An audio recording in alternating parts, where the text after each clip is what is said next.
Hello from wherever you are. Welcome to yet another classic episode of The Conversation. Here we discuss politics, education, current affairs and all that are affecting us as Kenyans. And so today we will be discussing politics, considering that we are just having 9 months to the general election. Every morning, politics is getting hotter and sweeter every day. And my guest today is a man of many titles. He is a youth pastor, he is a counselor, he is a businessman, he is a husband, and also a father to quite a number of children, to say. And so he will be joining us right away. He is with us, David Musumba, who is an MCA aspirant, Biashara ward, that is in Ruiru Constituency Kiambu County. And I will be your host, Fred Wanjoy. And so welcome our guests.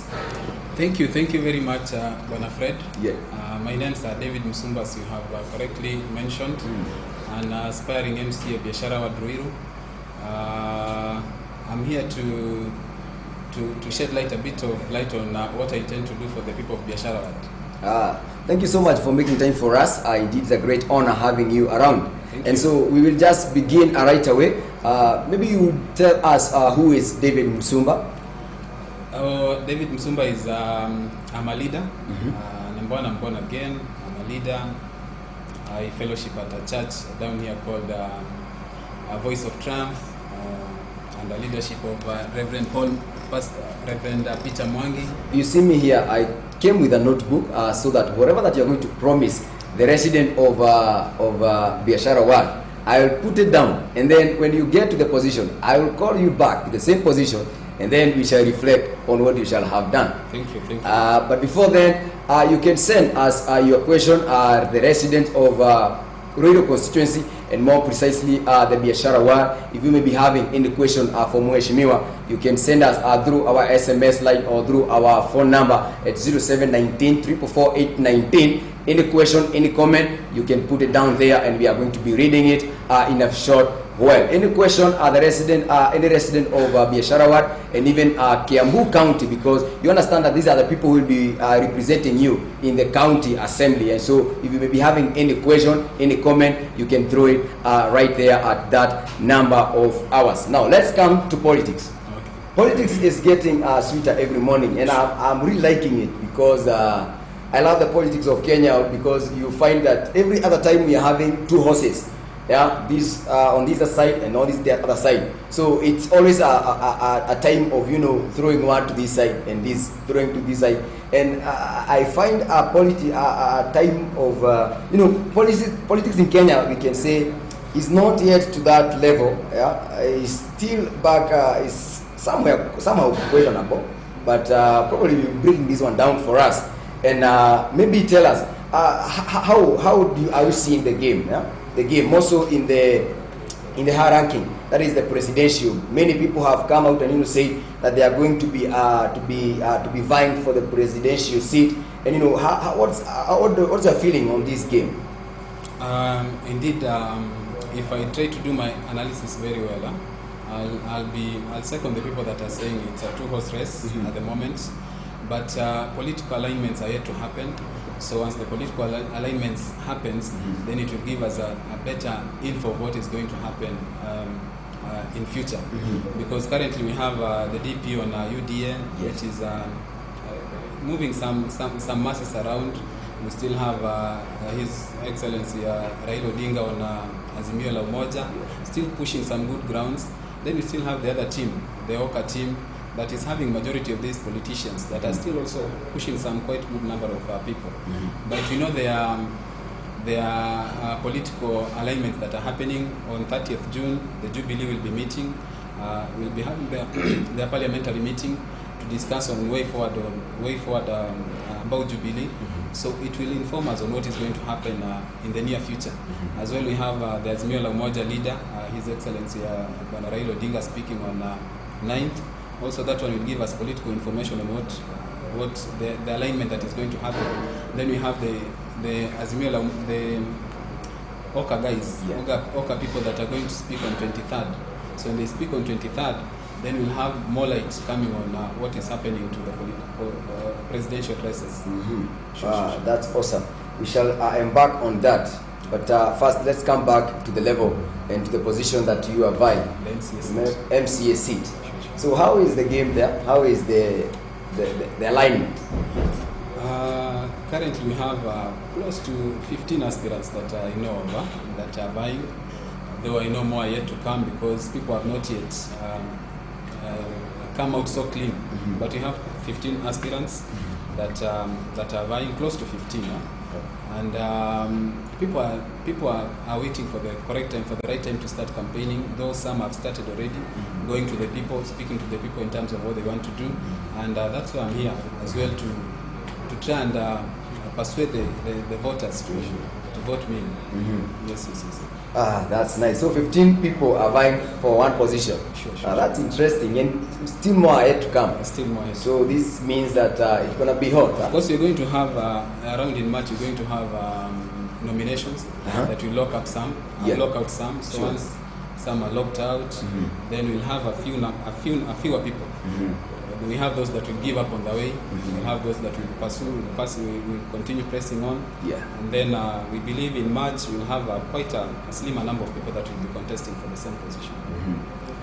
Mheshimiwa, if I may ask, what gap have you identified in that has made you or has pushed you to come to a position of saying that now enough is enough? I'm going to stand as David and protest for this particular seat. What have made you, or what has motivated you to even come out and vie for this particular seat? I believe in service, and not just service, but efficient service.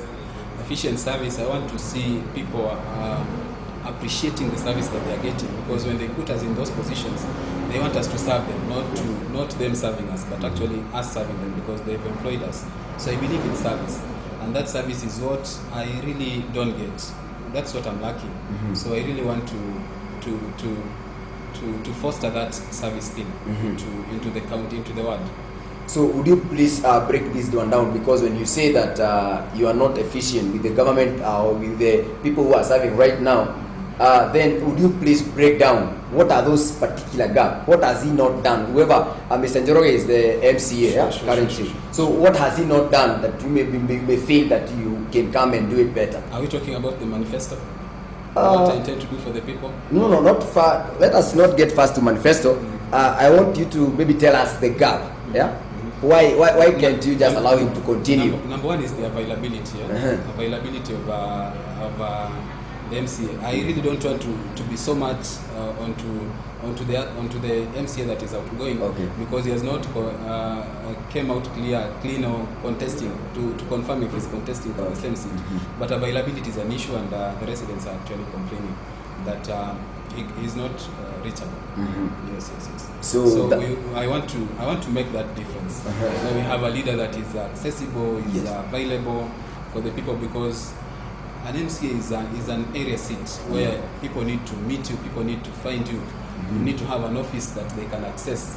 When you go to a ward, there are chief offices, assistant chief offices. You can walk into the chief's office and actually get service. So I want to do that. I want to put an office there where people can come and get service from their member of the ward. Wow, that's awesome. So we can come now to the manifesto, to what your manifesto is. So I can tell, even without asking, that one of your manifesto is to bring service to people. Sure. So those people who have been there before, they have been doing their things, differently. So you want to come and bring the change now. Sure.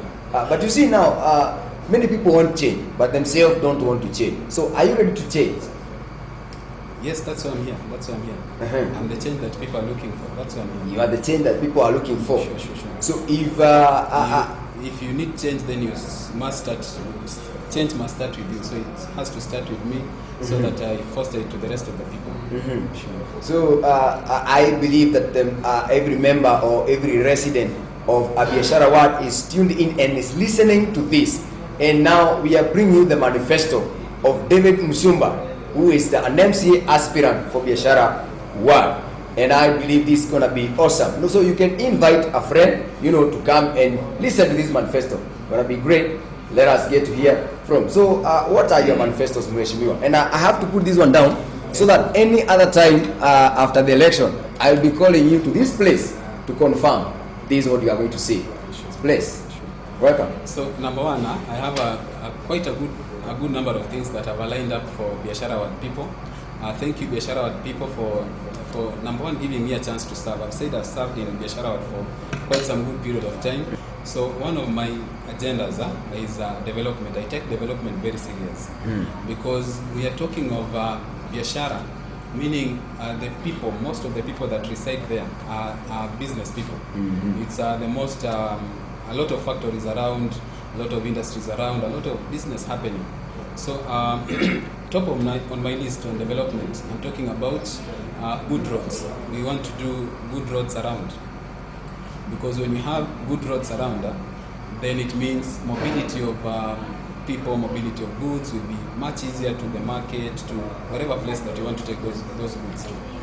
So number two, I'm taking health as a development agenda very serious, because when you have a sick nation, a sick world, a sick people, then there is nothing that is going to happen. So we want to see our hospitals with drugs. We want to see our hospitals with doctors. We want to see those doctors serving, not just having doctors, but those doctors serving. So I'm taking health as a very serious agenda on my development agenda. Number three, I'm taking education, because when you don't have people that have knowledge, we say that people perish because of lack of knowledge. And some of this knowledge comes from books. Most of it comes from books.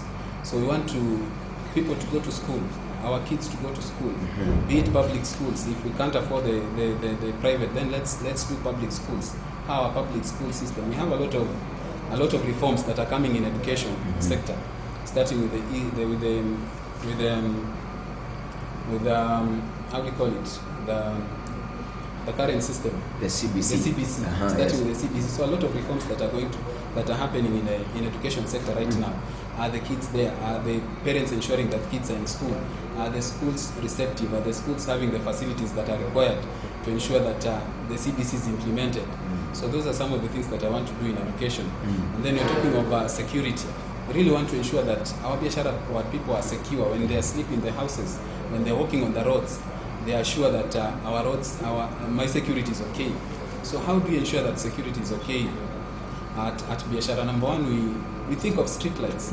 If we do street lights in the region, number one, we have improved security. Number two, we have actually worked on the agenda of the issue of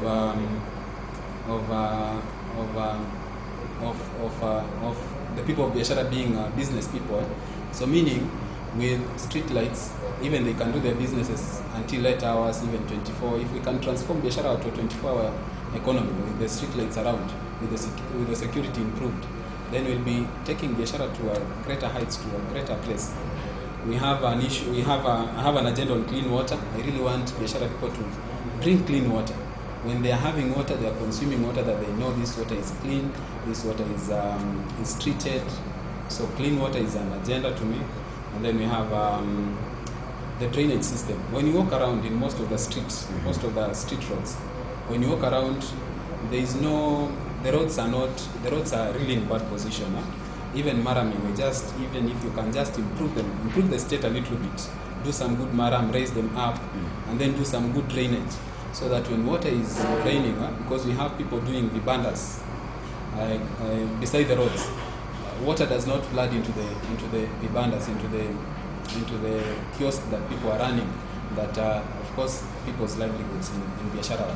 So we have water directed well into the drainage system, and then of course emptied to the right place that it's supposed to be emptied, taken to the right direction. So we have drainage, we have street lights, we have clean water, we have security, we have roads, we have education, we have roads being one of the agendas that I really want to pursue on development. So those are your manifestos? That is one. I've only spoken of one. I still have yes, I still have inclusivity. Inclusivity, I'm speaking of including everybody, putting everybody in the basket, putting everybody on this journey, working with everybody. I want to hold the kids in the world. I want to hold the youths in the world. I want to hold the hands of the women around. So when you talk of inclusivity, you're speaking about everybody. The youths, the kids, the women, the men, the old age, people with disability, the street kids, the people with people that are mentally disturbed or mentally challenged. So how do we ensure that we have,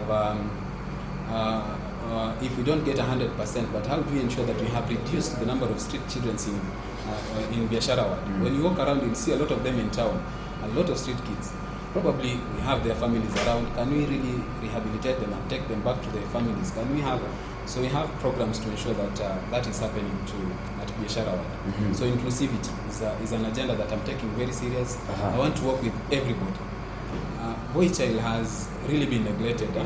Right now, if a lady shouted outside here, everybody will run out to go and look at what is happening to that lady, to that girl that is shouting outside. But if a man shouted, if a boy shouted, tasema huyu ni strong. It's the society, of course. Society ndio imetuweka hivyo, tunafanya the boy is strong, he will defend himself. And when we say a boy has been sexually harassed, we say ni alijitakia. What happens to the girl? So we really want to take the agenda for men and boy child a bit serious, so that we have people listening to the boys, even create a facility. I know, as I said, I'm a parent, I'm a father. So being a father, being a husband, I know the pressure that comes with those responsibilities. So as a husband, when you come home, you're expected to be that person that you have to provide, you have to ensure that things are running smooth. When you don't provide, is there somewhere that when I'm carrying too much load, I can go and offload that load?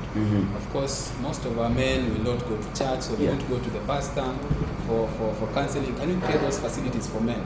We have a facility that he knows I can walk into that facility, be counseled na story yangu nisisikie huku nje.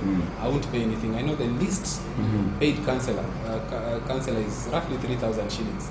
How many people will afford 3,000 for a counseling session? Very few. Very few will afford. Sure. But a lot of them are affected. So can they get a facility where they can go and be cancelled, offload whatever they are carrying, so that we don't have a lot of them in beds. Yes. In depression, under depression. Yes. Even issues of health, mentally health. Yes. Can we have that facility? Mheshimiwa, just hold it at that. We are coming back with that manifesto, with that agenda for the boy child, because it's really a concern to most of us. And so we are coming back. We are going to pick it from the boy child manifesto. We are coming back in a short while.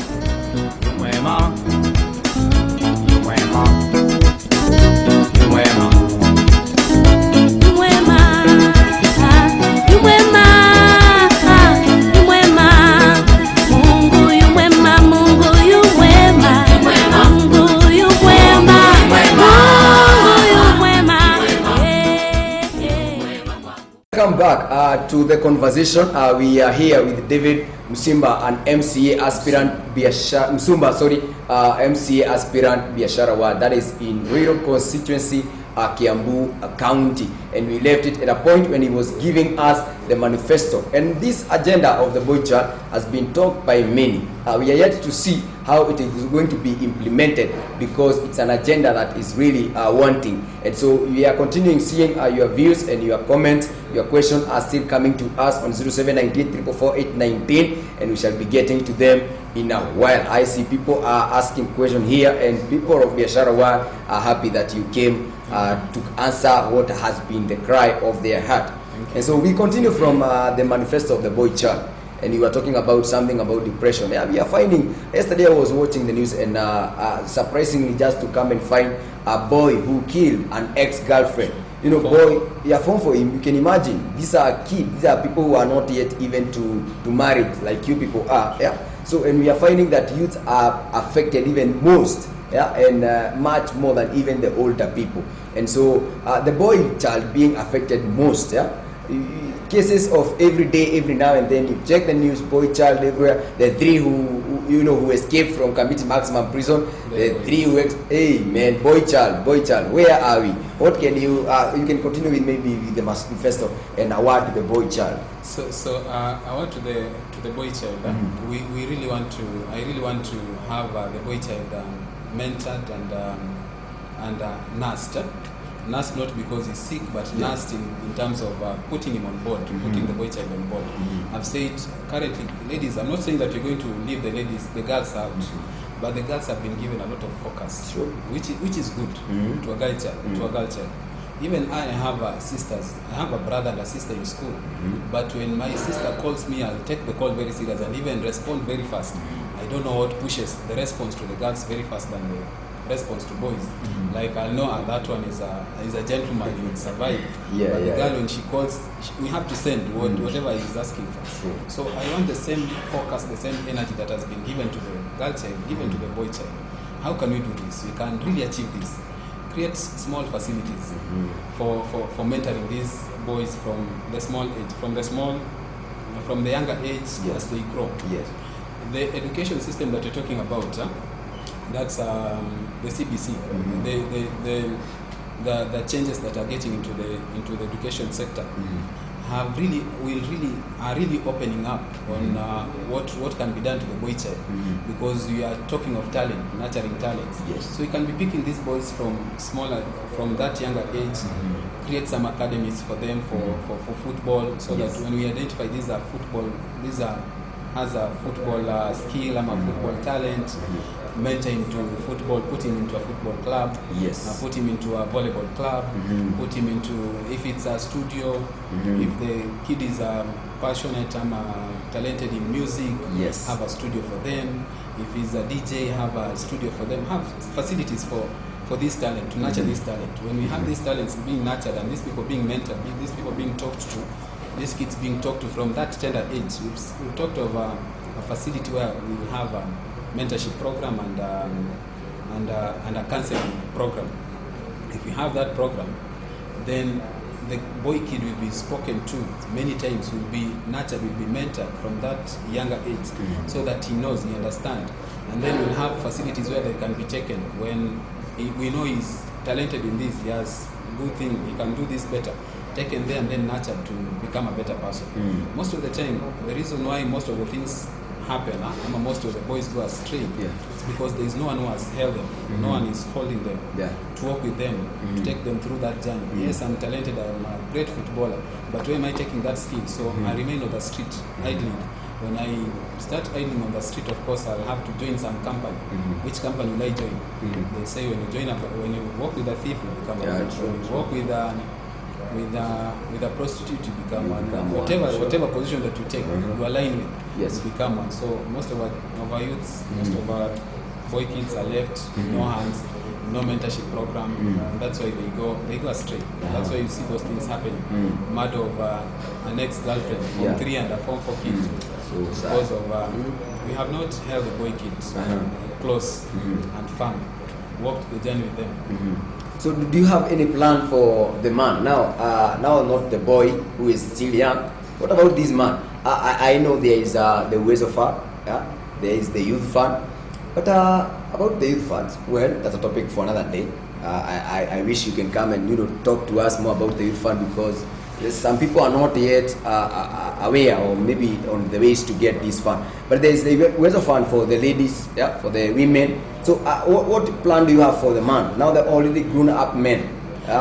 For the men that are already grown, I know there is funds for women. We have a lot of organizations that fund women. There are many, of course. You collect yourself in a team of 12, 15, open up a chama, have it certificated, and then you go to work to that women enterprise, be given a loan, and the loan is interest free. So I want to have the same thing for men, that they can get into a chama, like 10 of them walk into a facility that is men oriented, get some money to start small business, and refunded, paid back at an interest free, not charged anything in terms of interest. So if you took 100,000, you refund 100,000 at the end of the year as a team, as a group, we refund 100,000. Of course, refunding 1,000 shillings, some 10,000 shillings a month, interest free, will do as good as men. Sure. I see there's a great deal for the men in Biashara 1, and more so even in the Kiambu County, in the county of Kiambu. And so, men, there's a great deal for you from Mheshimiwa David. And so, we are waiting to see that happen. We are here to watch and see things happen. Now, I come from a background of service. I'm from the retailer. Yes. And retail, we believe in service. We believe in serving, and not just serving but delivering. So when you talk of these things that you're talking about here, yes, I really want to have them delivered.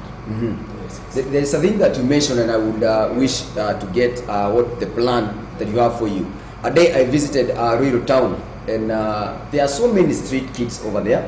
There are so many loitering around there. So what plan do you have for these kids, or do you have any plan for these kids?